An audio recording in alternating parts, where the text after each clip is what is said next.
Hello everyone. In this puzzle, we are going to solve if 8 plus 2 is 7, 6 plus 2 is 6, 4 plus 2 is 5, then 2 plus 2 is what?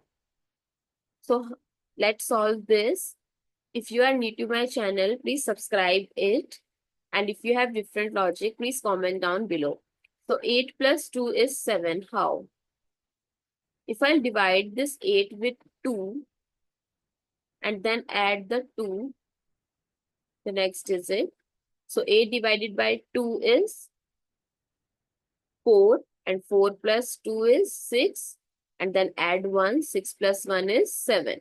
Similarly, 6 by 2 plus 2 is 3 plus 2 that is 5 and then at last add 1 that is 6.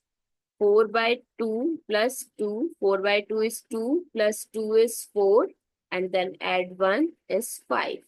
So what is 2 plus 2? 2 by 2 plus 2, that is 1 plus 2, which is equals to 3. Then add 1, 4. So what replaces the question mark? 4. I hope it's clear and you find it useful. So please give us a thumbs up and do subscribe to my channel and write your logic in the comment box. Thank you so much.